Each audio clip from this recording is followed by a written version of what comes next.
Hola, antes de empezar quiero decir que este fanfic no me pertenece. Todo el crédito es para Rix999. Dejaré el link de su perfil como del fanfic para que lo apoyen. Este fanfic está originalmente en inglés y yo lo traduje al español. Además, este fanfic es una continuación de uno que ya he subido. Te recomiendo que lo escuches antes de ver este. Dejaré el link de la lista de reproducción para que vayan a verla. Ahora sin más que esperar, espero que disfruten del fanfic. Nezu está sentado en su escritorio revisando el informe hecho por Aizawa y Vlad a cada una de sus clases respectivamente. El director dejó escapar un pequeño suspiro mientras ajustaba los documentos en su escritorio, ordenándolos para que estuvieran ordenados. Dado que los estudiantes de tercer año tenían el día libre debido al próximo examen final, tuvo la oportunidad de trabajar en el próximo examen que cada curso de héroes estaba tomando en su segundo año, un ejercicio de entrenamiento que determinaría si los estudiantes serían elegibles para trabajar por su cuenta sin la necesidad de un héroe que los vigilara. Nezu sabe que el segundo año es uno de los puntos cruciales en los que los héroes tienen que aprender a trabajar solos, no en equipos o grupos. Sabe perfectamente que los héroes no pueden trabajar solos y tienen que hacer trabajos con la otra agencia. Pero también tienen que entender que después de graduarse, necesitan poder valerse por sí mismos sin nadie que los guíe en su camino. Leyó el informe realizado por los dos profesores de la clase, especialmente el informe de la clase B con Izuku, quien es responsable de enseñar los heroicos y se siente bastante satisfecho con su agenda.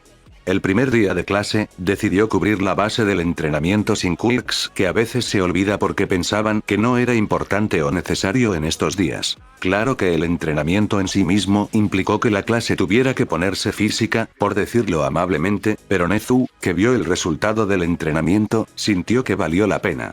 Después de escuchar de Vlad que Izuku decidió que la clase encontrara su propio estilo de batalla único que involucrara una pelea sin peculiaridades, no podría estar más satisfecho. No tenía ninguna duda de que la clase de Vlad era más que capaz de aprobar el examen de este año con gran éxito si continuaban entrenando bajo la guía de Izuku. Es seguro decir que estaba orgulloso de sus logros, asegurándose de siempre elogiarlos por su trabajo y lo bien que habían sacado sus notas. Mientras pensaba en las palabras que podría decirle a Izuku, de repente alguien tocó la puerta de la sala de profesores. Nezu miró hacia arriba, parpadeando confundido, y respondió que la puerta estaba abierta. Y de repente, Toshinori apareció enojado y rojo, casi como si alguien lo hubiera humillado. Nezu gimió internamente pensando que había cometido un error e hizo una nota mental de que debía instalar una cámara de vigilancia justo enfrente de su oficina antes de abrir la puerta. Señor Nezu, ¿cuál es el significado de esto? Toshinori irrumpió con su rostro parecido al de un toro listo para atacar un objeto rojo a primera vista. Me temo que tendrás que ser un poco más específico con lo que quieres decir. Después de todo, yo dirijo toda la escuela, respondió Nezu sin apartar la vista del informe. Toshinori golpeó el escritorio de Nezu con ira. Estoy hablando de ese Omira o como sea que se llame. Está faltando el respeto a un miembro del personal, enseñando violencia contra la clase y asalto agravado. Quise decir, tiene que haber algún error con su empleo allí. La frente de Nezu comenzó a tic-tac de manera molesta al escucharlo hablar una y otra vez y golpeó su pata contra su escritorio para silenciar al hombre esqueleto frente a él. Gracias, ahora que ya terminaste de presentar tu queja como una ama de casa desesperada, déjame explicarme. Su nombre es Omura Jin y es el nuevo maestro heroico de la clase B. ¿Pero por qué tenía que dar la clase? ¿Yo también soy el maestro heroico de segundo año?, preguntó Toshinori tratando de averiguar sus razones laborales. Déjame recordarte que tu primer trabajo en primer lugar es el de maestro heroico para los estudiantes de primer año. Lo que involucra no solo a la clase A sino también a la clase B, explicó Nezu y Toshinori casi sintió ganas de ahogarse al saber cuán grande fue su error. Aparentemente, estás tan ocupado enseñando a la próxima generación de héroes que olvidaste que los estudiantes héroes están separados en dos clases en lugar de solo una. Pero supongo que el horario del héroe número 1 está bastante ocupado en este momento, ¿no? Con tu patrulla de solo 3 horas al día, firmando autógrafos en alguna convención y entrenamiento privado para tu hija, debes tenerlo difícil, ¿no? Preguntó Nezu en un tono sarcástico mirando fijamente los ojos hundidos de Toshinori. Y la segunda razón por la que lo contraté es porque necesitamos un maestro heroico. Hago hincapié en la parte heroica, no creo que sea una buena idea tener a un criminal en fase de prueba que es conocido en todo el mundo, insistió en la palabra heroico sabiendo que el empleo de Toshinori en la OA en sí ni siquiera es legal, es solo por el último esfuerzo de HPSC para demostrar un punto sobre su ideal. ¿Y contratar a un profesor sin peculiaridades es tu segunda mejor idea? Toshinori preguntó su intención porque desde donde estaba parado casi sonaba como una mala broma. Nezu levanta una ceja y lo mira casi como si estuviera balbuceando algo directamente hacia él. ¿Y cuál es tu problema con los que no tienen don? Por lo que escuché, tú mismo te has convertido en uno, ¿no es así? Toshinori se sorprendió por la repentina acusación antes de mirar fijamente al director. Eso no es cierto, One for All no solo me está respondiendo, eso es todo. Después de mi batalla con mi hijo hace un par de meses, se quemó casi la última brasa y he estado tratando de guardarlo solo para emergencias. Nezu miró fijamente sus ojos azules y brillantes, sabiendo que lo que acababa de decir no era más que una mentira elaborada. Sabía a ciencia cierta que One for All ya se había ido de Toshinori y que actualmente no era más que su antiguo yo, el hombre sin don que tuvo suerte con la lotería del sorteo de don. Muy bien, espero que esto aclare las cosas. Omura Sensei permanecerá como profesor heroico de la clase B y no veo ningún problema en ello. A menos que no vea ninguna razón para despedirlo, permanecerá aquí hasta que yo diga lo contrario, dijo Nezu. Toshinori aprieta su mano con ira, sabiendo que el director no cederá ante su demanda y decide dirigirse a la puerta antes de que Nezu lo deje con una última palabra. Y espero que tu Quirk regrese una vez más, Toshinori. Necesitamos nuestro símbolo de la paz en las filas de los héroes después de todo.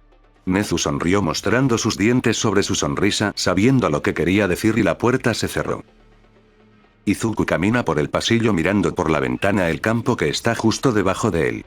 Actualmente camina a paso lento, tratando de disfrutar del paisaje y de alejarse de toda la atención que le presta casi la mitad de la escuela, especialmente los estudiantes, e ignorando la que le presta él en este momento. Desde que llegó a la UA, han circulado rumores de que el nuevo profesor de segundo año no tiene ningún don. Pocos de la clase lo miraban cuando caminaba casi como una gacela observada por un grupo de personas.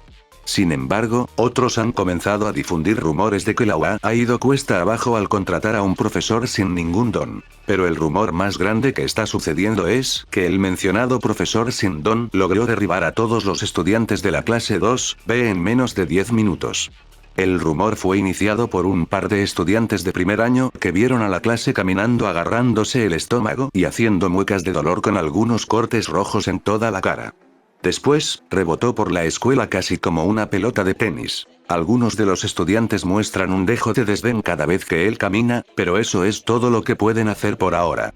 Hace 4 meses, antes de que Izuku entrara, la UA comenzó una estricta política anti-bullying para toda la escuela, prohibiendo a los estudiantes o maestros apoyar todo tipo de comportamiento que muestre signos de bullying. El culpable será expulsado de la UA sin ningún motivo y eso incluye al maestro también. Entonces Izuku camina por el pasillo sin prestar atención a esos susurros o conversaciones, sabiendo que eso es todo lo que pueden hacer en este momento. No tirarán todo eso a la basura por humillar a la maestra debido a alguna pequeña disputa. Llega a la puerta de la clase B y la abre para encontrar a toda la clase sentada en su escritorio y algunos de ellos hablando entre sí.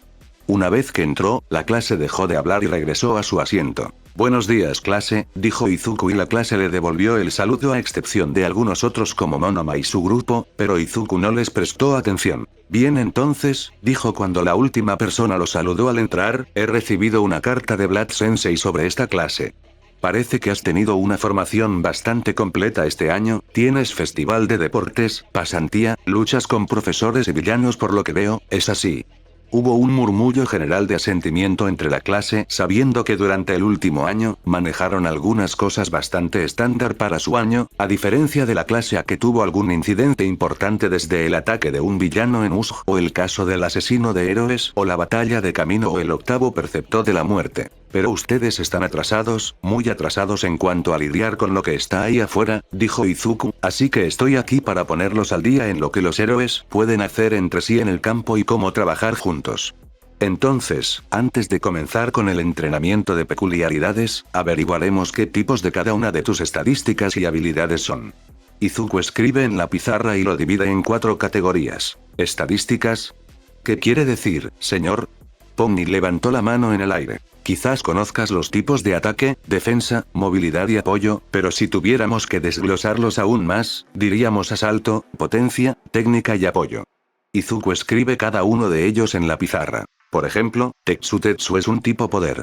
El tipo que es superior en fuerza de su quirk en general, por así decirlo. Ibara es un tipo técnica. Pelea con velocidad y técnica en su quirk. Kamakiri es un tipo asalto que se destaca en el área de velocidad. Un jugador que apunta a una muerte segura de un solo golpe. Shoda y Kinoko son tipos apoyo. Además, si los clasificamos con más detalle, Shoda está más cerca del tipo poder, mientras que Kinoko está más cerca del tipo técnica. Cada uno de ustedes tiene su propia especialidad y estilos de batalla, pero debajo de todo eso, todos caen dentro de estos tres tipos de categorías. Estaban desconcertados por todas esas cosas que de repente tenían que aprender y recordar, pero en otras palabras, había varios tipos dentro de la clase e incluso en los terrenos de la escuela. Izuku dibujó líneas para formar una cruz y escribió los nombres de los 4 tipos dentro de cada uno de los 4 cuadrantes de la cruz, formando así un gráfico. Los nombres se escribieron en el diagrama de acuerdo con la ubicación del tipo. Tetsu se ubicó en el tipo poder mientras se encontraba cerca del soporte. Ibara se ubicó en técnica. Kamakiri se encontraba en el tipo asalto, y cada uno de los otros miembros se encontraba en algún otro lugar del diagrama, lo que hacía que la ilustración del diagrama fuera fácil de entender. Ahora mismo, quiero saber con seguridad, ¿quién de los que están aquí que piensa que están en la categoría de tipo poder levanta la mano? Izuku miró hacia la clase y encontró algunas manos alzadas en el aire. Allí estaban Kaibara, Shishida, Kendo y Fukidashi, este último cambiando su rostro a un signo de exclamación. Excepto Fukidashi y Kaibara, todos tienen razón. Ahora, la razón por la que no eres parte del tipo poder es porque caes bajo el tipo asalto. La diferencia entre poder y asalto es la naturaleza de cada uno de tus quirks.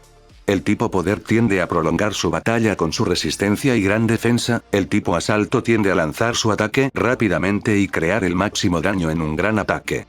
Con tu quirk cómico, creas un gran ataque que podría derrotar a tu oponente de inmediato, lo que te convierte en tipo asalto. Izuku escribe su nombre bajo el tipo de poder, excepto Fukidashi, que está en el tipo de asalto. Ahora quien aquí piensa que eran del tipo técnica levantó la mano. Y varias manos se levantaron rápidamente, casi la mitad de la clase. Ahora, sobre el tipo de técnica, algunos de ustedes tienen razón, así que analicemos cada uno por separado. Ahora sabemos que Ibara es un tipo de técnica con su don de Big que se especializa de manera rápida. Yanagi y Onenuki son parte de él debido a lo versátil que es su don. Izuku escribe su nombre en la pizarra en la categoría de técnica. Me llevó casi media hora escribir el nombre de cada uno y clasificarlos por separado, ya que casi la mitad de la clase pertenece a técnica y apoyo y pocos a poder y asalto. Tetsu, Kendo y Shishida pertenecen al tipo poder, mientras que otros como Kamakiri, Kaibara, Fukidashi, Pony y Rin pertenecen a la categoría asalto.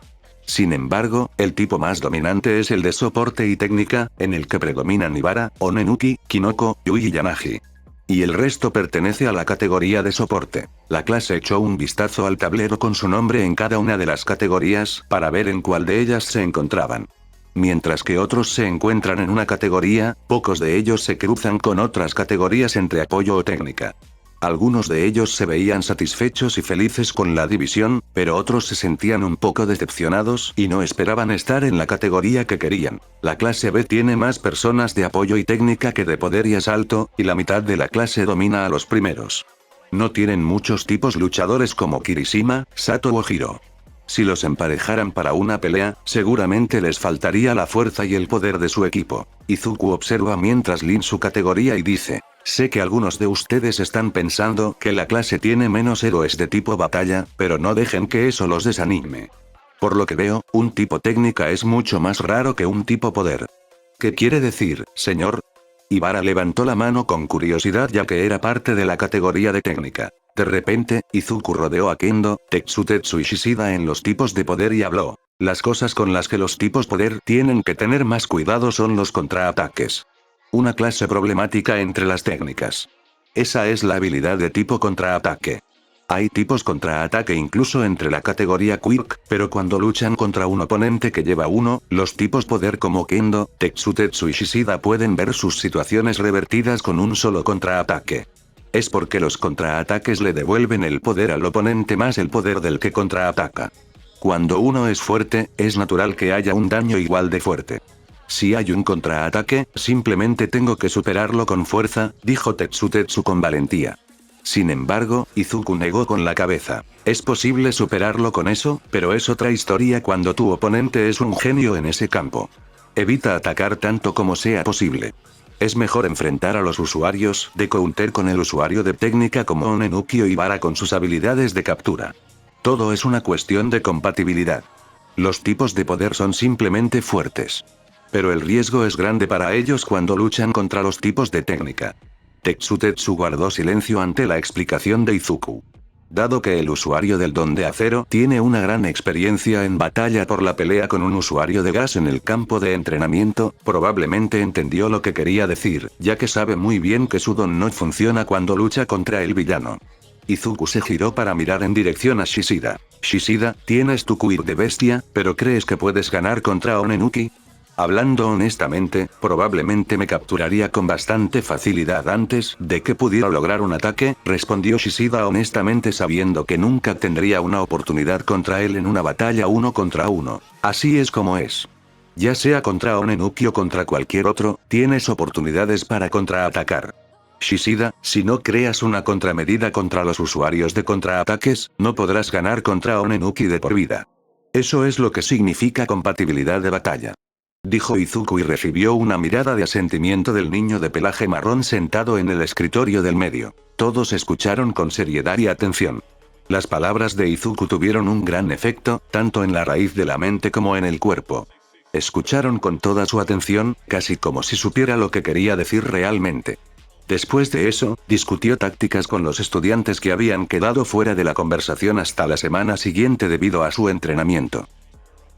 En un almacén donde vive Izuku, Masamori y Aizawa están de pie frente al escritorio con las manos cruzadas. Aizawa parecía exhausto, casi como si apenas hubiera dormido más de lo habitual, y Masamori parecía casi como si acabara de sufrir la peor migraña que haya experimentado durante su carrera. Sostienen un documento con fotos de la cámara de seguridad del cajero automático ubicado a solo una cuadra del lugar donde Uehara fue atacado.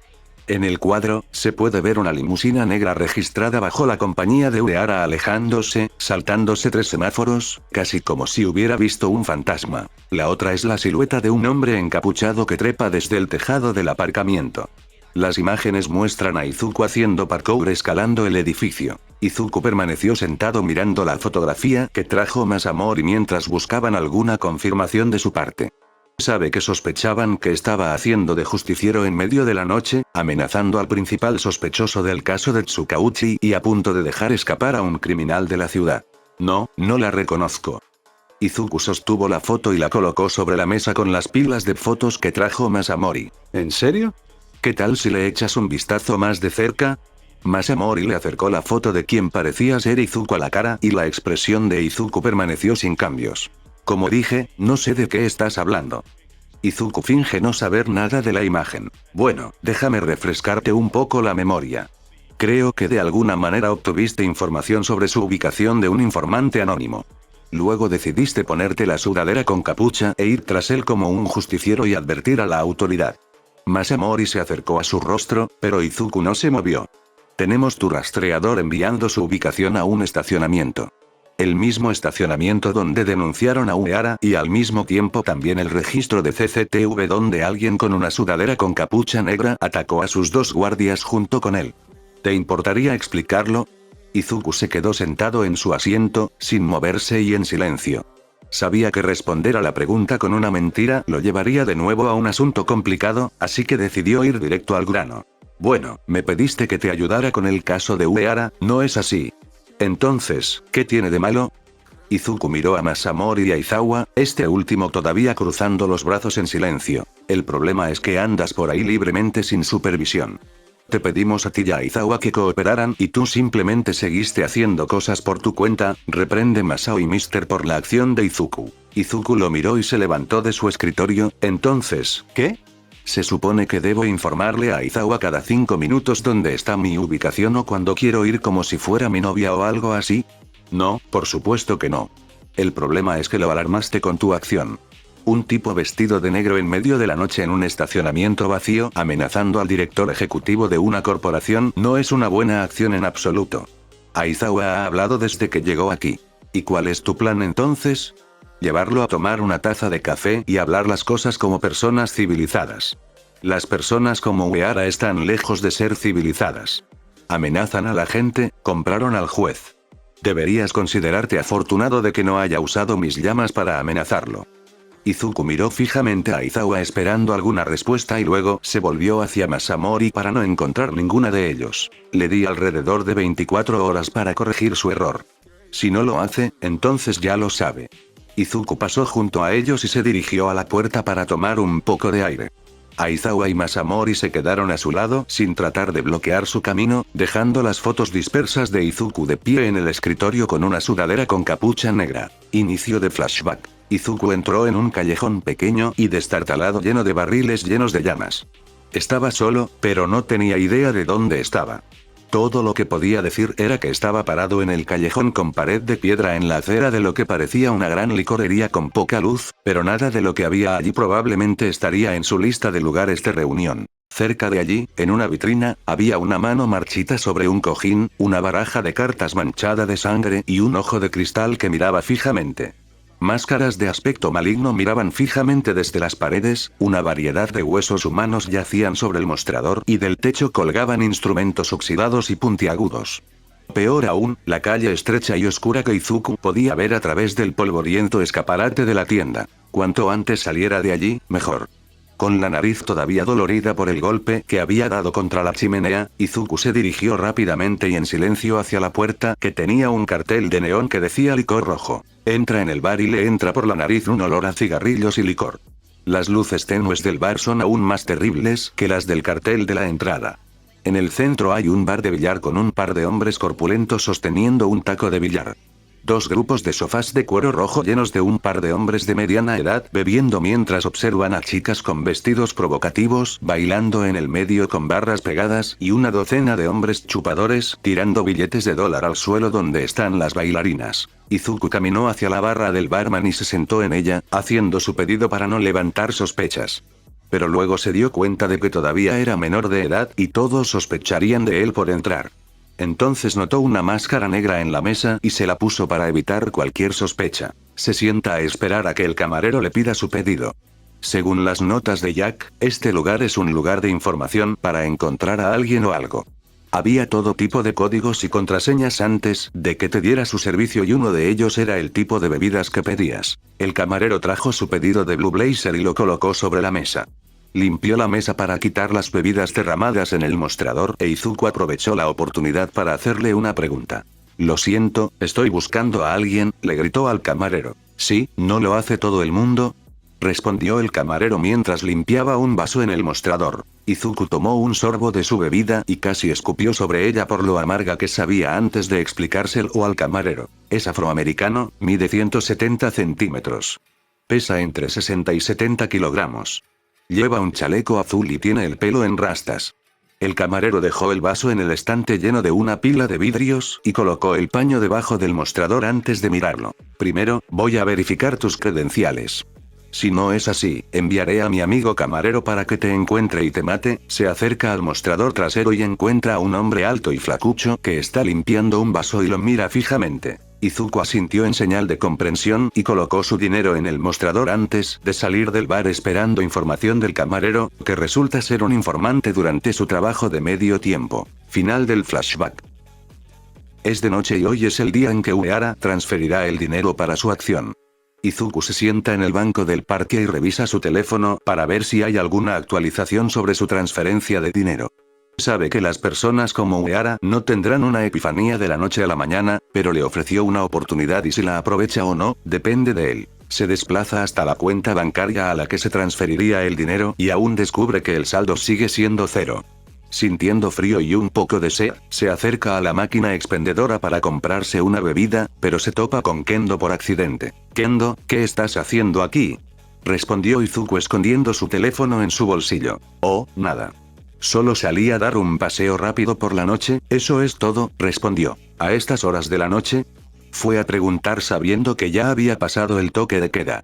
Monoma está divagando en la sala de estar y necesito algo de tiempo para aclarar mis ideas. Tomó su bebida de la máquina expendedora y la abrió.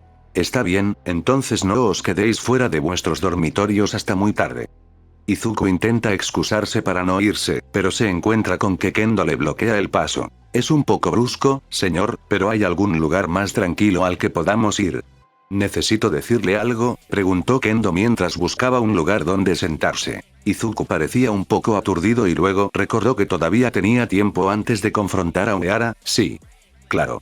Pronto Izuku la lleva al banco del parque, donde había venido a sentarse hace unos minutos. Ambos tomaron asiento y esperaron a que la chica pelirroja le hiciera una pregunta que él supuso. De alguna manera, sin siquiera saber cuál era su intención, él ya podía adivinar lo que ella quería decirle. La expresión de disculpa en su rostro y la falta de comodidad que sentía a su alrededor fueron suficientes para que él supiera que había algo que ella quería sacar de su pecho. Si tuviera que adivinar, se trataba de su actitud en clase hacia lo que sucedió durante su primera clase después de la orientación. En primer lugar, quiero disculparme por mi comportamiento en clase el otro día, cuando Monma mencionó que usted no tenía ningún don en la clase, señor. Eso estuvo mal y fue irrespetuoso. Kendo se disculpa bajando la cabeza. No es mi primera vez, Kendo. No te preocupes, respondió con indiferencia. Se estremeció por un segundo después de escuchar el comentario, sabiendo que a la mayoría de las personas en su pasado no les importaba en lo más mínimo su falta de peculiaridad. Y en ese momento, decidió hacerle una pregunta que había estado rondando en su mente. Sobre tu estado, hay algo que he tenido miedo de preguntar, pero necesito saber. Está bien. Izuku asintió. Se tomó un momento antes de armarse de valor y pensó en hacer la pregunta. Sabe que es un tema delicado para él, pero tiene que saberlo para deshacerse de la duda en su mente. Cuando declaraste que no tenías ninguna peculiaridad, ¿también sufriste discriminación? Una serie de flashbacks entran en su mente recordando el momento en que Izumi y sus amigas lo golpearon. Otras veces, Bakugou y su lacayo y el llamado Baku Squad. Cómo grita por la tortura que le infligieron y la humillación que sufrió frente a su clase. Cómo las chicas le provocaron un trauma por lo que le hicieron. Todo se acerca a él como un chorro de agua. Él tardó un segundo antes de responder su pregunta mientras la miraba con una expresión estoica. Sí, él simplemente asiente. Pienso mucho en eso. Tengo una amiga en la secundaria. Una chica. No tenía ningún don como tú, y sufre acoso escolar en mi escuela. Yo y otras chicas tendemos a protegerla, pero los acosadores siempre la llevan detrás del edificio y la golpean por la ira. Agarra su mano con ira recordando cómo su acosador escolar descargaba su ira sobre su amiga todos los días. Lo sé. Los acosadores no son del tipo que simplemente se detendría porque se lo digas, dijo Izuku. Sí, un día, de la nada, decidió dejar la escuela. Ninguno de nosotros sabía qué había pasado, pero creo que no soportó el trato que le dieron. Y 2 semanas después, la encontraron muerta. Ella es. Sí, ella se suicida, dijo. Ambos se sientan en silencio, mientras Izuku continúa escuchando su historia. La encontraron muerta en su habitación, sus padres la encontraron en la habitación con pastillas junto con una nota de suicidio. Cuando la escuela se enteró de la noticia, esos acosadores se rieron y chocaron las manos entre ellos cuando su víctima se suicidó. Estaban felices de ver a alguien suicidarse y ni siquiera mostraron un rastro de remordimiento. Fue entonces cuando la escuela se hartó y los expulsó por incitar al suicidio. Cuando llegué a casa, busqué en internet y descubrí que las personas sin peculiaridades no pueden vivir más allá de los 20 años y eso me hizo pensar que no está bien en absoluto, que siguen siendo personas y no merecen ese trato. Izuku permaneció en silencio mientras ella terminaba de contar la historia. Se secó las lágrimas de la cara y se limpió antes de mirarlo. No puedo creer que vaya a decir esto, pero, si necesitas a alguien con quien hablar sobre lo que te pasó, aquí estoy. Aunque seas nuestro maestro, sigues siendo uno de nosotros. Sonrió suavemente y él le devolvió el favor. El celular de Izuku vibra. Revisa su teléfono y la alarma muestra las 10 p.m. y verifica que el saldo de su cuenta bancaria siga en 0. Su expresión muestra incomodidad al saber que Uehara no tomó en serio su amenaza. ¿Pasa algo?, preguntó ella viendo que su expresión cambiaba a una mirada endurecida. Le pedí a alguien que hiciera algo, no lo hicieron. Tengo que irme, se aleja de ella antes de girar la cabeza en su dirección. Gracias, aprecio la oferta. Kendo lo observa mientras corre lejos de ella, viendo su figura alejarse lentamente de donde ella se encuentra. Ella mantuvo una sonrisa cómoda viéndolo alejarse sabiendo que le dijo que estaría allí sabiendo que no permitiría que otro niño sin peculiaridad fuera discriminado, ya sea un compañero de estudios o un maestro. En la azotea junto a la oficina de la empresa de Uehara donde se escondió, Izuku observa con binoculares para ver dónde está. En la azotea, puede ver a unos 5 guardias rodeando las salidas, incluido alguien que parece ser su jefe de seguridad. Uehara está de pie detrás de su escritorio de oficina luciendo nervioso y asustado. Parece que su amenaza es demasiado efectiva y lo obliga a retroceder a la esquina. Se puso los binoculares en la espalda y ajustó el gancho de agarre de muñeca que obtuvo de una chica de cabello rosa en el curso de apoyo. Esto sería mucho más rápido si usara su llama para impulsarse sobre la ventana de vidrio y terminara el trabajo, pero sabe que usarla levantaría aún más banderas rojas de las que ya levantó. Es mejor anunciar un nuevo justiciero en una ciudad en lugar de alertar a los medios y a las autoridades de que el infame demonio de Musutafuno está tras las rejas. Disparó el gancho de su pistola de muñeca y se enganchó en la pared afuera de su oficina. Luego se deslizó y quedó colgando hasta el techo y estrelló la ventana, asustando a los 2 guardias que estaban cerca de ella. ¿Qué? Uehara parecía sorprendido al ver a los hombres enmascarados entrar por la ventana rota. La sala se sorprende por su llegada y uno de los guardias se lanza hacia él con su don convirtiendo sus brazos en motosierras. Balancea su mano tratando de cortarlo en pedazos, pero Izuku lo evade rápidamente y le da un poderoso puñetazo en el pecho. Resopla de dolor antes de ser noqueado por Izuku. Entonces, 2 guardias que estaban cerca de la ventana dispararon sus armas en dirección a Izuku. Las balas cayeron al suelo mientras los guardias intentaban acribillar el cuerpo de Izuku. Izuku saltó del suelo, le dio una patada rápida en el cuello al guardia y usó la otra pierna para patear el arma del otro guardia. Una vez que el arma cayó al suelo, Izuku golpeó las cabezas de ambos guardias y cayó al suelo. Un cuchillo fue lanzado directamente cerca de su cara mientras golpeaba la pared. Se dio la vuelta y vio al guardia arrojar un cuchillo que salía de su palma casi como un malabarista con cuchillos en un espectáculo de circo. Izuku sacó el cuchillo de la pared y se lo arrojó al guardia golpeándolo en el hombro derecho. El jefe de seguridad se dirigió hacia él y se transformó en una figura corpulenta casi como un físico-culturista. Por lo que él supone, probablemente se trata de un don de tipo potenciador de fuerza. Cargó directo hacia él y lanzó un gancho de derecha, pero Izuku le dio una palmada en la mano y lo esquivó hacia un lado y le asestó un fuerte golpe en el abdomen, pero no le afectó. Continuó lanzando otro puñetazo pero la diferencia de fuerza y tamaño fue una gran desventaja para él. Entonces agarra su mano y la lanza al suelo, golpeándola contra la alfombra de manera similar a un movimiento de judo. El propio guardia no podía creer que alguien pudiera tirarlo al suelo tan fácilmente y sin ningún esfuerzo. Se enorgullecía de su fuerza y peso y, sin embargo, alguien con la mitad de su tamaño podría tirarlo al suelo así como así. Izuku caminó hacia la dirección de Uehara mientras retrocedía hacia la esquina detrás de su estantería. Trató de esconderse y deseó poder moverse a la habitación contigua, pero su mirada fue suficiente para romper esas intenciones en 1.000.000 de pedazos. Uehara se desplomó en el suelo y juntó sus manos con la esperanza de que mostrara misericordia y transfiriera el dinero de inmediato, pero Izuku no escuchó su súplica. Caminó lentamente y con calma, pero con una atmósfera amenazante y un aire tenso a su alrededor. Es casi como si Uehara estuviera parado dentro de la cabina de un avión sin oxígeno. Izuku agarró su costosa camisa y lo levantó del suelo antes de que sus ojos se encontraran. Uno está lleno de miedo y el otro está infligiendo el miedo en sí mismo. El propio Uehara intentó mantener el contacto visual, pero sabía que había cometido un error al rechazar la exigencia de esa persona cuando lo había hecho. Un error que lo perseguiría por el resto de su vida. Izuku se sienta cerca de la cafetería a 2 cuadras de la UA. Se sienta tranquilamente mientras escucha la música de jazz que suena en el altavoz.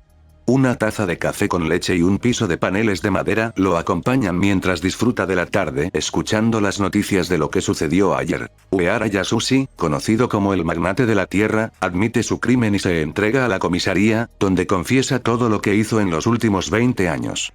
La noticia se ha extendido casi como un reguero de pólvora, ha llegado a todas las plataformas de noticias y se ha convertido en la noticia de moda del día en menos de una hora. Leyó la noticia en el periódico sobre la enorme donación de Uehara a la víctima que demandó y se entregó a la policía después del ataque. El director ejecutivo y propietario de Yasushi Corp ha admitido una serie de fraudes, malversación de fondos, corrupción y múltiples acusaciones. Lo han llevado ante la autoridad para que enfrente su acusación y múltiples demandas. La policía y varios héroes profesionales están haciendo una redada en Yasushi Corp y todo el personal, incluido el ejecutivo, está siendo acusado de falsificar pruebas. Durante la noche en la que fue a enfrentarlo cara a cara, quería directamente matarlo o ponerlo como ejemplo para los que no lo seguirían. Le era fácil hacerlo, ya fuera quemarlo vivo o romperle el cuello o tirarlo desde la ventana de cristal, cualquiera de esas opciones le parecía bien. Pero algo en el fondo de su mente le impide llevar a cabo esa intención. Es casi como si alguien hubiera puesto un freno en su cerebro y le dijera que abandone la idea antes de que sea demasiado tarde. Además, le dio su palabra a Nezu de que todo lo que necesitan es una confesión directa de su boca. Entonces decidió dejarlo oír y le dijo que admitiera todo lo que había hecho ante las autoridades. Para asegurarse de que realmente lo había hecho, lo observó desde lejos mientras corría hacia la comisaría y escuchó lo que tenía que decir antes de irse. Inmediatamente después de terminar el trabajo, Masamori fue a llamarlo a través del teléfono que le dio para preguntarle sobre su participación en la repentina confesión de Uehara Yasushi. Izuku simplemente respondió que obtuvieron el resultado y cuestionó por qué preguntaban sobre la parte del cómo. Masamori se detiene con sus propias palabras cuando afirma el hecho de que con la confesión de Uehara, la vida de casi 100 personas ha cambiado para mejor. Finalmente pueden tener el cierre que siempre desearon y la tranquilidad de que Uehara finalmente ha pagado por su crimen. Sabiendo que había perdido la discusión, Masamori simplemente lo dejó ir con una advertencia y le pidió que intentara trabajar junto con Aizawa en lugar de ir solo. Izuku respondió comprensivo antes de cerrar la llamada sin darle ninguna confirmación de si lo haría o no. Así que se quedó sentado en la silla de madera tomando un sorbo de café mientras disfrutaba del día. Hoy tenía el día libre en la escuela. No había clases, ni entrenamiento, ni ninguna conferencia que lo molestara. Mientras sorbía su café con leche, alguien se sentó frente a él con un traje de oficina y un maletín. Camina con naturalidad, casi como si conociera a la persona que está sentada allí. Izuku miró a la persona y la reconoció de inmediato. Masamori se sentó frente a él con su atuendo de oficina habitual y miró a Izuku mientras dejaba la taza. Genial. La mañana está desperdiciada, se queja Izuku molesto al saber que no vino solo a pagar su café. Buenos días, Omura-sensei. ¿Cómo está tu café? Preguntó Masamori sonriéndole. Izuku gruñó y se limpió la boca con un par de pañuelos. Amargo. Entonces, ¿qué pasa? Sé que no viniste aquí para algún evento social. Masamori abre el maletín y saca un sobre marrón con el logo del departamento de policía de Musutafu en el medio. Izuku agarra el sobre y rasga la tapa para sacar su contenido. En el papel estaba dibujado un boceto de Izuku con su sudadera y su máscara. El departamento de policía de Musutafu obtuvo su boceto a partir del testimonio de Uehara. Tsukauchi logró sacar una de las copias y me la entregó. Toda la policía está buscando al justiciero responsable de su confesión y no creo que puedan entregarle una canasta de regalo, explica Masamori señalando la imagen. Izuku colocó el boceto sobre la mesa y leyó la transcripción de la confesión. Entonces, ¿por qué no lo han anunciado en las noticias? Porque la policía no tiene suficiente personal para manejar un caso como este. El propio Tsukauchi está tratando de desviar la atención de los altos mandos sobre tu participación. Pero una vez que los medios se enteren o los héroes puedan manejar lo suyo, verás a todos los héroes de Japón persiguiéndote. Masamori continuó explicando que sabía que la ventana de Izuku estaba empezando a reducirse porque lo estaban avistando. Si Masamori tuviera que ser honesto, no esperaba que la policía se enterara de Izuku tan pronto. Pensó que comenzarían a sospechar de él después de unas semanas o meses, pero llegar tan pronto va a ser peligroso para él. De todos modos, tienes tu siguiente tarea para hoy. Masamori le entregó otro archivo con un hombre de mediana edad con cabello castaño corto. Ogaryota. Un hombre de negocios corrupto que es responsable del tráfico de drogas. Es dueño de un par de puertos en Kawasaki y se rumorea que ha estado aceptando sobornos del cártel mexicano. ¿Drogas? Preguntó Izuku. Metanfetamina, comúnmente conocida como metanfetamina. Comenzó a llegar a las calles en las últimas semanas. En la pequeña bolsa de plástico del armario de pruebas se encuentra una fotografía de la metanfetamina de cristal azul. La policía había preparado el caso para detener a este hombre, pero la testigo clave, Aika Okano, había sido asesinada hacía 2 noches. Ella es la testigo clave que une todo el caso. Sin ella, el caso está prácticamente perdido. Se ve una foto de una mujer joven con el nombre de Aika Okano y una etiqueta roja que dice fallecida. Izuku examinó la fotografía y la intercambió con el informe de la autopsia realizado por el forense. Se le había disparado un solo tiro en la sien. La herida de entrada proviene de la parte posterior de la cabeza. ¿Crees que el cártel es responsable de su muerte?, preguntó Izuku. Creo que el cártel apretó el gatillo, pero la orden debe venir del propio Ryota. Él es el único que la quería muerta más que nadie en este caso. El problema es que no hay conexión entre el cártel y Ryota, explicó Masamori. El contrabando de una droga de ese tamaño con una empresa como Ryota requiere una gran cantidad de transacciones. ¿No hay una empresa fantasma? ¿Transferencia bancaria? ¿O incluso una cuenta en el extranjero? Izuku miró su perfil y no encontró ninguna información que lo relacionara con el cártel. Nada. Ni siquiera tiene ningún socio conocido en México o en Norteamérica. El tipo en sí no entra ni prueba comida mexicana en toda su vida, gruñe Masamori exhausto. Izuku miró entonces los papeles que estaban esparcidos sobre la mesa de café. Tuvo que admitir que la ventaja de tener miembros del NSC era que podían obtener archivos personales fácilmente en 30 minutos como máximo. Desde vigilancia hasta asociados conocidos o incluso el negocio secundario y su rastro de dinero. Todos ellos están escritos de manera detallada. Revisó el documento y vio un tatuaje en uno de los guardias que custodiaban su auto. La foto muestra a un hombre de pie, con los brazos cruzados detrás de la espalda y con gafas de sol, a plena luz del día. Encontramos a nuestro hombre. Izuku señala una foto del guardaespaldas. ¿Estás seguro?, preguntó Masamori. Por supuesto. ¿Ves el tatuaje de números romanos que tiene en el cuello? Señala con el dedo índice la cabeza del guardia, indicando en su cuello. Uno de los miembros del cártel usó ese mismo tatuaje como insignia de su membresía. Masamori sacó su computadora portátil, revisó la foto digital de la imagen y la amplió. Allí estaba el tipo con un número romano 21 en su tatuaje. Sacó su teléfono del bolsillo de su traje e hizo una llamada. Sí, soy Masamori. Escucha, necesito que saques toda la información que puedas encontrar sobre uno de los guardias de Hogar Ryota. Te enviaré la imagen de inmediato. Compárala con todas las bases de datos conocidas y encuentra a ese tipo. Cuelga el teléfono y guarda el documento en su maletín. Está bien, intentaré encontrar información sobre este tipo. Ahora quédate quieto y no hagas nada estúpido, ¿está claro? Masamori se apresuró a regresar y se dirigió a su auto estacionado a una cuadra del café. Izuku hizo un gesto con la mano para confirmarlo y lo observó mientras se apresuraba a regresar a su oficina. Tomó un sorbo del último café que le quedaba antes de regresar a su almacén para vestirse. Inicio de flashback. Izuku regresa al bar donde conseguiría la información que necesitaba para encontrar a Enrique. Han pasado 2 días y desde entonces no se sabe si ha vuelto a aparecer o no. Incapaz de esperar más, decidió volver al bar y le preguntó al camarero de inmediato. Camina directamente hacia el bar y encuentra la misma atmósfera y el mismo ambiente que antes de llegar. Aparte del olor a alcohol y cigarrillos, el olor a drogas le llega directamente a la nariz. Una variante de polvo blanco se vierte sobre la mesa y un par de hombres y mujeres se acercan a inhalarlo por la nariz. Es casi como si el lugar en sí se estuviera convirtiendo en una fábrica de cocaína. La fuerte canción de hip hop sonó en el altavoz, bloqueando cualquier sonido que se dirigiera hacia él. Vio al camarero de pie detrás del mostrador limpiando el vaso y se quedó allí mirando al cliente. Izuku pasó junto a los camareros vestidos con vestidos cortos, se dirigió a la cabina del bar y llamó al camarero. Oye, te he estado esperando casi 2 días. Dijiste que me darías información y no he oído que me llamaras desde entonces, grita Izuku, pero su voz se ve amortiguada por la música alta. El camarero escribe algo en el blog de notas y se lo muestra a Izuku. Nunca me diste tu número. Izuku lee la nota y se queda boquiabierto. El camarero miró a Izuku con curiosidad, sabiendo que nunca le había dado ningún dato de contacto para que lo llamara. Sin mencionar que no tiene un teléfono móvil en este lugar. Por supuesto, tendrá que venir al lugar para recoger la información. Izuku escribe el otro lado del papel en el blog de notas y se lo pasa al camarero. Fue mi error. Dime solo lo que sabes. El camarero le pasa el blog de notas de nuevo después de que escribe en el blog de notas y rasga el papel para él.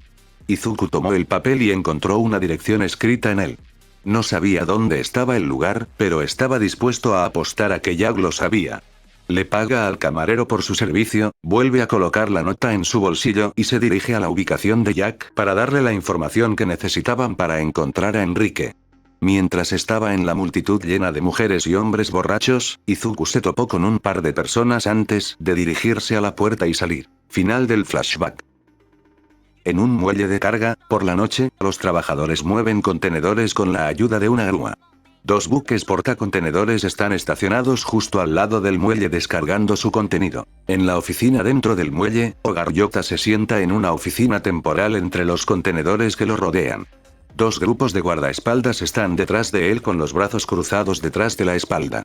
Ryota se sienta con los dientes apretados sobre el caso que cuelga de su cuello en este momento. De alguna manera, los medios de comunicación lograron enterarse de sus operaciones de tráfico de drogas con el cártel.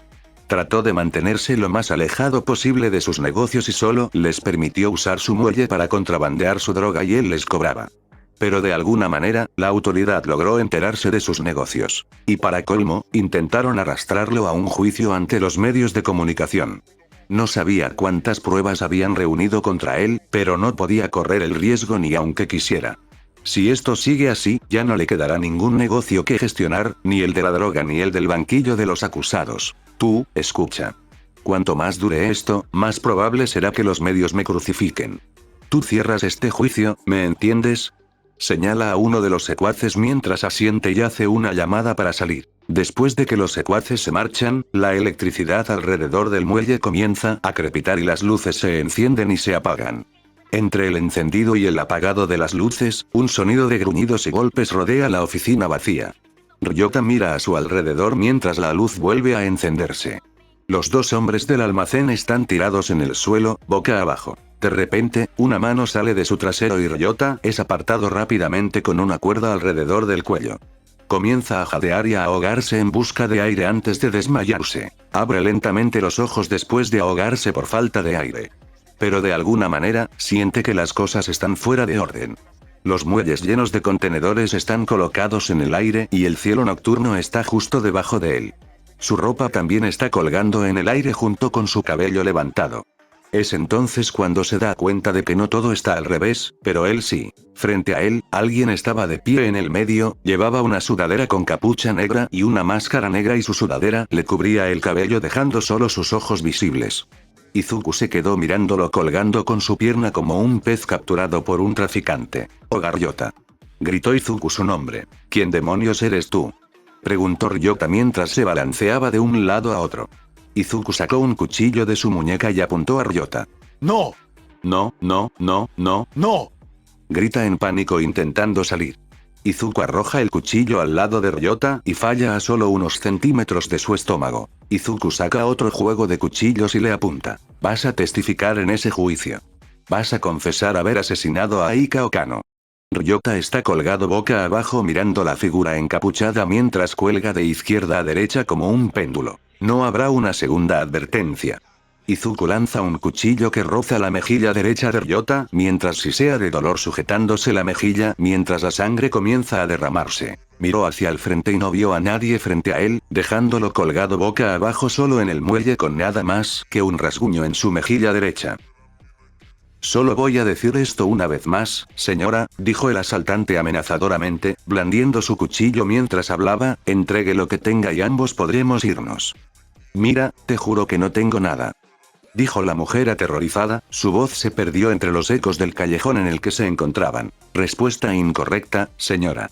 Él sostiene el cuchillo y está listo para cornearla en el callejón solo para encontrar su mano que sostiene el cuchillo siendo sostenida con una bufanda blanca, y el cuchillo cae al suelo.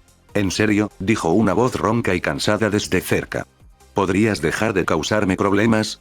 Su cabeza se giró para ver nada menos que a Aizawa, sus ojos brillando rojos, su cabello flotando a su alrededor mientras miraba al asaltante, desactivando su don. El asaltante intentó escapar rápidamente y logró escapar, pero Aizawa le arrancó la bufanda y lo tiró al suelo. Aizawa ató al asaltante con unas esposas que anulaban la habilidad de usar un dispositivo especial y lo dejó en el suelo encadenado a un poste de acero. Luego se aseguró de que la mujer estuviera bien y llamó al departamento de policía para avisarle de que alguien estaba en camino. Con eso, abandonó el callejón y estaba a punto de continuar con su ruta de patrulla normal cuando una presencia familiar se acercó. Vi tu obra allí atrás. Bastante impresionante, diría yo. Aizawa se giró y allí estaba Izuku, con toda su falta de atuendo. El héroe subterráneo frunció el ceño al encontrarse con los ojos de su sobrino. Gracias, respondió Aizawa. También me enteré de lo que hiciste en el caso de Uehara. Es el tema de conversación de la policía estos días. Izuku asintió y los dos caminaron por el camino poco iluminado, sin destacarse mucho junto al extraño borracho. Entonces, escuché que te estás haciendo cargo del caso Ryota, ¿es correcto? Algo sobre un traficante de drogas. Aizawa escuchó de Masamori que le había pedido a Izuku que buscara información sobre él. Sí, ayer salí de su muelle. Le di una pequeña advertencia, respondió Izuku mientras caminaba por el callejón. Aizawa rápidamente se detuvo y miró a Izuku. No es algo que ponga en peligro su vida. Si decide testificar en la corte, entonces es una situación en la que todos ganan. Continuó caminando por el callejón mientras reanudaba la conversación y cambiaba de tema. Entonces, ¿cómo estuvo? ¿Disfrutaste de tu libertad y todo eso? Es mejor que estar encerrado en una celda. Aquí afuera todo está tranquilo. Adentro siempre hay ruido, ¿sabes? Alguien grita, los guardias hacen rondas, me acostumbré. Izuku admitió sobre su tiempo en prisión. Aizawa escucha su historia mientras camina por el callejón. La celda donde me encierran, hace frío ahí, lo que a veces me molesta. No hay luces excepto la tenue luz azul del techo, no he podido ir al patio hasta la semana pasada y el clima en sí es una perra. A veces desearía que las cosas pudieran ser más cálidas. ¿Te refieres a aquí? Preguntó Aizawa. No bromees. El infierno y la prisión pueden ser peores, pero este lugar es el segundo mejor. Por lo que veo, en tan poco tiempo las cosas también han cambiado aquí, quién sabe si para mejor o no. Y ahora resulta que este trabajo mío era solo otro trabajo más, respondió. Este lugar no es lo único que ha cambiado. Izuku se detiene y se gira en dirección a Aizawa. Al principio pensé que lo primero que harías sería cuidar a tu hermana y terminar el trabajo que hiciste hace 4 meses. Ahora eres diferente, dijo simplemente Aizawa mirándose fijamente a los ojos. ¿Mejor o peor? Preguntó y Aizawa lo miró antes de responder. Aún no lo sé. Izuku lo miró con un dejo de cariño en sus ojos, casi sintiéndose agradecido de que Aizawa pudiera entender lo que sentía en ese momento. No por lástima, sino por respeto y comprensión. Se escucha una voz que suena en el teléfono de Aizawa cuando lo contesta y descubre que la persona que llama es Masamori. Se tomó un momento antes de responder. Masamori, ¿qué pasa? Preguntó Aizawa por teléfono. Acabamos de recibir una pista de nuestra información. Parece que Ryota decidió irse de la ciudad después de ordenar al cártel que asesinara a la hermana de Okano. Los profesionales lograron protegerla, pero está bajo custodia preventiva, dijo Masamori. Aizawa gruñe sabiendo que si ha escapado de la ciudad entonces no hay forma de que puedan rastrearlo a él o a su miembro. ¿Sabes dónde está? Logramos identificar a uno de sus guardias y encontramos un nombre, Alonso Rivera. Un teniente de alto rango en el cártel. Parece que colocaron a su miembro como perro guardián de Ryota. La ceja de Izuku se movió nerviosamente después de escuchar el nombre, tomó su teléfono y lo puso en altavoz. Envíanos la dirección. Estaremos allí enseguida. Aizawa e Izuku cuelgan la llamada y comienzan a caminar hacia el muelle, subiendo hasta el tejado para saltar. El héroe de Underground observa desde atrás con atención después de ver su expresión llena de seriedad y un poco de ira. Por la noche, en el muelle, se podía ver a Ryota colocando un fajo de yenes en una gran bolsa de lona junto con montones de archivos llenos de cualquier transacción en papel que lo llevara al cártel. Parecía nervioso y asustado por lo que le iba a pasar y rápidamente colocó los archivos con un guardia que lo acompañaba en la habitación. Después de ordenar al cártel que mate a la hermana del testigo, planea asustarla para que testifique en su contra y le diga al jurado y al juez que hizo declaraciones falsas sobre él. Pero, para su suerte, los héroes estaban allí para frustrar su plan. Ahora que las autoridades van a estar allí después de enterarse del intento de asesinato de su testigo clave, no le van a dar ninguna oportunidad de dejarlo irse de la ciudad. Por suerte, tiene un amigo en el aeropuerto que lo llevará en avión a China. Tal vez se quede allí durante un año y espere hasta que las cosas se calmen antes de regresar a casa. Ese cabrón del cártel arruinó el asesinato de esa perra de Okano. Ahora, el cártel va a borrar cada pizca de evidencia de su operación de contrabando, incluyéndome a mí. Excepto que eso no va a suceder. Cierra la cremallera de la bolsa de lona y se coloca las correas en el hombro. Dile a Busujima que prepare el auto. Me voy esta noche. El guardia fue a llamar a su compañero desde su radio. Busujima. Busujima, ¿me recibes? Busujima.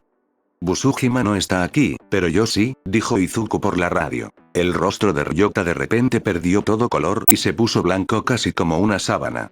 Reconoció la voz del hombre que vino a atacarlo anoche y le dejó una cicatriz en la mejilla. Tenemos que movernos, ahora. Muévete.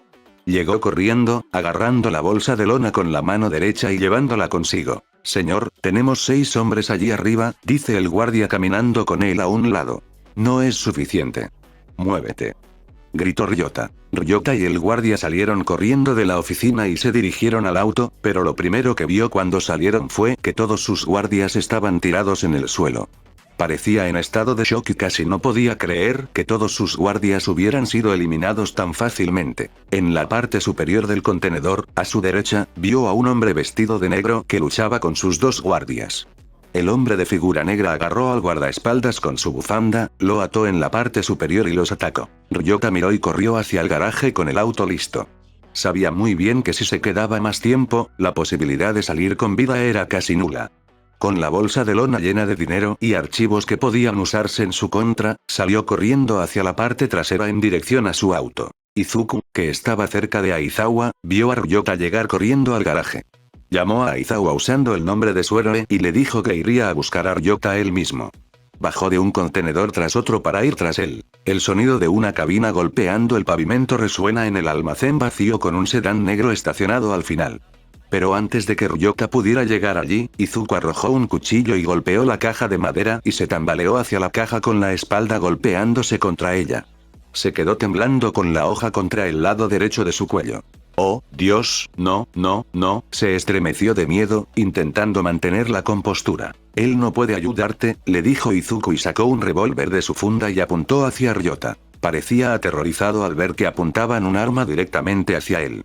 Izuku quita el percutor del arma y dispara una bala en el otro lado de la cabeza de Ryota. Se estremeció de miedo al ver que la bala perforaba la caja de madera y creaba un pequeño agujero en ella. Quiero la verdad sobre Aika Okano, apunta el arma hacia la cabeza de Ryota y le hace una pregunta. No puedo. El cártel me matará, habló de manera entrecortada levantando la mano y entregándose. Izuku amartilla una vez más y apunta a Ryota. El cártel no es tu preocupación en este momento. Disparó otra bala entre las piernas de Ryota. Gimió en voz alta mientras temblaba de miedo y vio la bala a solo 1 pulgada de su genital. Está bien, está bien, está bien, levantó la mano temblorosa. No fui yo quien lo mató. Fue el cártel. ¿Actuando según las instrucciones de quién? Preguntó Izuku en voz alta tratando de sacar la confesión de su boca. No sabía si era por rabia o no, pero cuando escuchó que Ryota había ido a ver a la hermana de Okano para matarla, algo se rompió dentro de Izuku. Todo lo que tenía en mente en ese momento era tratar de poner sus manos sobre ese desperdicio de hombre y tratar de darle el castigo que se merecía. Ya sea la muerte o no, todo depende de él. Izuku miró hacia él mientras intentaba ocultar la información sobre el secuestro. Habiendo esperado lo suficiente, Izuku disparó otra bala, pero esta vez fue por encima de la cabeza de Ryota. Gritó al ver la bala atravesar su línea de cabello, sabiendo que su paciencia se estaba agotando. ¿De quién? Grita Izuku con rabia. Está bien, está bien. Era mío. Era mío, ¿de acuerdo? Okano dijo que iba a testificar en mi contra, admitió Ryota con lágrimas brotando de sus párpados. Su cabeza giró hacia la derecha mirando a Izuku que estaba detrás. Se dio la vuelta y vio a alguien parado detrás de él. Era un hombre mexicano estadounidense. Su corte de pelo rapado le daba una apariencia amenazante con sus ojos fríos y muertos mirándolo fijamente. Si tuviera que adivinar, probablemente se tratara de Alonso Rivera. Aléjate de él, dijo Alonso apuntando su arma a la nuca de Izuku y hablando.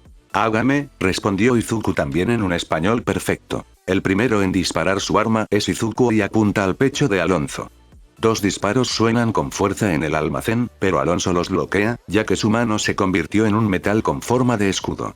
Cargó hacia adelante usando su escudo como cobertura y disparó algunos tiros a Izuku. Izuku salta y se pone a cubierto detrás de la pared, esperando a que Alonso se quede sin balas primero. Alonso disparó varias balas hacia donde estaba escondido. Las balas comenzaron a volar por el almacén mientras un fuerte sonido de armas disparadas resonaba por todos lados. Al oír los sonidos de los chasquidos del arma de Alonso, Izuku devolvió los disparos con su bala e intentó hacer mella en el escudo de Alonso. Izuku intenta penetrar su escudo con solo un revólver. Sería mucho más fácil para él simplemente quemar todo el lugar y marcharse, pero lo último que necesita es levantar más sospechas y que los medios se enteren de su empleo. Sabe que romper el escudo llevaría tiempo e incluso si lo pateara con su Duichagi, no tendría ningún efecto ya que el escudo está unido al brazo de Alonso.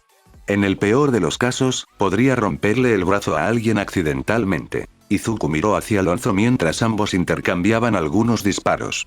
Es solo cuestión de tiempo si uno de ellos se queda sin balas o si sus disparos de alguna manera alcanzan al otro. Suelta tus armas, le advirtió Izuku pensando que podría obedecer. Sin embargo, Alonso no mostró ninguna intención de bajar su apuesta. Admiro tu trabajo, chico. Supongo que no me darás ninguna cortesía profesional. No estamos en el mismo rubro. Tu profesión es el asesinato y las drogas. Gritó Izuku. Alonso apunta con su arma hacia donde se esconde Izuku. Has cobrado vidas. Reconocí esos ojos. No son de alguien que haya pasado por un par de dificultades. Son de alguien que ha visto el abismo. Dispara un barril lleno de gasolina y explota justo en el medio. Izuku logró evitar la explosión desde detrás de la pared. Mira hacia un lado después de ver que la explosión está clara y que no hay señales de Alonso en ningún lugar del almacén. Aizawa se dirigió hacia Izuku con Ryota atado con la bufanda de Aizawa mientras era arrastrado hacia abajo. Se dirigió hacia el almacén después de ver la gran explosión en el edificio, pensando que algo malo acababa de suceder, solo para encontrar el piso cubierto de hollín y a Izuku escondido detrás de la pared de acero. ¿Estás bien?